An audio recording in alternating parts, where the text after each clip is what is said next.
নাম জারি করতে কত সময় লাগে? দেরি হলে কি করবেন? সম্পূর্ণ গাইডলাইন।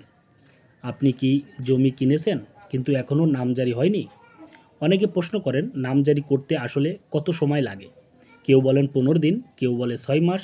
আসল সত্যটা কী? আজকের ভিডিওতে আমি সহজভাবে বুঝিয়ে দেব নাম জারি করতে কত সময় লাগে এবং দেরি হলে কী করবেন। আমি মোহাম্মদ রকি হোসেন, শিক্ষানবিশ আইনজীবী, ঢাকা জজ কোর্ট। জমি সংক্রান্ত সহজ আইন ও বাস্তব তথ্য নিয়ে নিয়মিত ভিডিও করি। নামজারি কী? প্রথমে সংক্ষেপে বুঝি নামজারি কী। কোনো জমি কেনার পর বা উত্তরাধিকারের সূত্রে জমি পাওয়ার পর সরকারি খতিয়ানে নতুন মালিকের নাম পরিবর্তন করতে নামজারি বা মিউটেশন করা হয়। একেই নামজারি বলে। অর্থাৎ দলিল আপনার নামে হয়েছে ঠিকই, কিন্তু সরকারি রেকর্ডে নাম পরিবর্তন না হলে জমির মালিকানা পুরোপুরি নিরাপদ নয়। তাই জমি কেনার পরপরই দ্রুত সম্ভব নামজারি করা জরুরি। নামজারি করতে কত সময় লাগে? আইন অনুযায়ী সাধারণত নামজারি সম্পূর্ণ করতে সময় লাগে 28 থেকে 45 দিন। এই সময়ের মধ্যে কয়েকটি ধাপ রয়েছে। অনলাইনে বা ভূমি অফিসে আবেদন করা, সহকারী কমিশনার অফিসে তদন্ত করা, মাঠ পর্যায়ে তদন্ত বা শুনানি করা, রিপোর্ট প্রস্তুত, নামজারির আদেশ এবং খতিয়ান সংশোধন করা।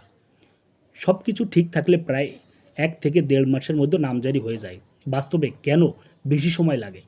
কিন্তু বাস্তব অনেক সময় দেখা যায় যে 3 মাস থেকে 6 মাস, এমনকি আরও বেশি সময় লাগে। এরপর কিছু কারণ হলো দলিলে ভুল, অস্পষ্টতা, জমি নিয়ে বিরোধ থাকা, আগের খতিয়ান পরিষ্কার না থাকা, তদন্তের সময় নোটিশে কেউ আপত্তি করা, কাগজপত্র অসম্পূর্ণ থাকা। এই কারণে অনেক সময় নামজারি আটকে যায়। দেরি হলে কি করবেন? যদি অনেক দিনেও নামজারি না হয় তাহলে আপনি কয়েকটি কাজ করতে পারেন।